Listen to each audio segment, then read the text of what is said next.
Al Dhafra വ്ളോഗിൻ്റെ ഒരു പുതിയ വീഡിയോയിലേക്ക് എല്ലാവർക്കും സ്വാഗതം.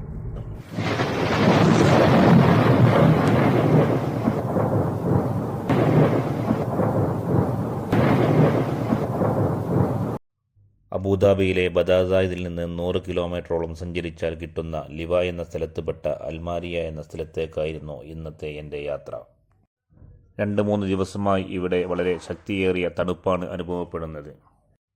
തണുപ്പിനെ പ്രതിരോധിക്കാൻ വേണ്ടി കുറച്ച് വിറക് കളക്ട് ചെയ്യാൻ വേണ്ടിയായിരുന്നു ഇന്നത്തെ എൻ്റെ യാത്ര.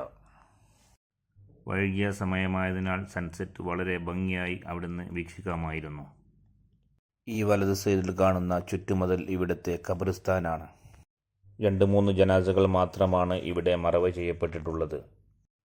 പഴയകാല ആധാറുകൾ സൂക്ഷിച്ചു വരുന്നത് പോലെ ഇവിടെയും ഇവിടുത്തെ ഗവൺമെൻറ് ഇതിനെ സംരക്ഷിച്ചു പോരുന്നു. ഒരു കമ്പനിക്കാണ് ഇതിൻ്റെ സംരക്ഷണ ചുമതല. ഈ കാണുന്ന 2 തോട്ടങ്ങളിൽ നിന്നാണ് എനിക്ക് വിറക് കളക്ട് ചെയ്യാനുള്ളത്. അങ്ങനെ ഞാൻ ആ തോട്ടങ്ങളിലേക്ക് നീങ്ങി. ഈ കാണുന്നതെല്ലാം ഒരു അറബിയുടെ ഈത്തപ്പഴ തോട്ടങ്ങളാണ്. അങ്ങനെ ഞാൻ ആ തോട്ടത്തിന് അടുത്തെത്തി എൻ്റെ വാഹനം പാർക്ക് ചെയ്തു പുറത്തിറങ്ങി. ഒരു ബംഗാളി പയ്യനോടാണ് ഇതെല്ലാം റെഡിയാക്കി വെക്കാൻ പറഞ്ഞിട്ടുള്ളത്. ഞാൻ അവിടെ ചെന്നപ്പോൾ അവൻ അവിടെ ഉണ്ടായിരുന്നില്ല. ഞാൻ അങ്ങനെ അവൻ്റെ റൂമിലോട്ട് നടന്നു.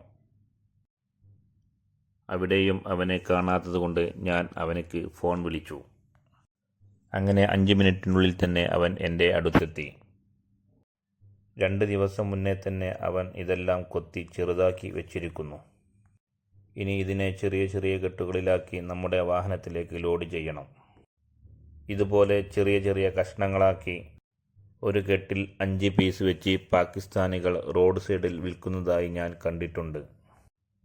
10 ദിർഹംസാണ് അവർ ഈടാക്കുന്നത്. ബംഗാളി പയ്യൻ ഇതെല്ലാം വളരെ സേഫ്റ്റിയായി ചെറിയ ചെറിയ കെട്ടുകളിലാക്കി. ഇങ്ങനെ ചെയ്യുന്നതിനൊക്കെ ഇവർക്ക് വരുമ്പോൾ ചെറിയ ചെറിയ ഹദിയകൾ കൊടുക്കാറുണ്ട്. ഒഴിവു സമയങ്ങളിൽ തോട്ടങ്ങളിലുള്ള ഇങ്ങനത്തെ ഉണങ്ങിയ മരങ്ങൾ വെട്ടി അവർ ചെറിയ ചെറിയ കഷ്ണങ്ങളാക്കി ഇവിടെ വിൽക്കുന്നു. തണുപ്പുകാലം ആകുമ്പോൾ അവയെല്ലാം പിന്നീട് വന്ന് കളക്ട് ചെയ്ത് കൊണ്ടാവാറാണ് പതിവ്. അങ്ങനെ എൻ്റെ വിറകെല്ലാം എൻ്റെ വണ്ടിയിൽ വളരെ ഭദ്രമാക്കി തന്നു. ഞാൻ എൻ്റെ യാത്ര തുടർന്നു.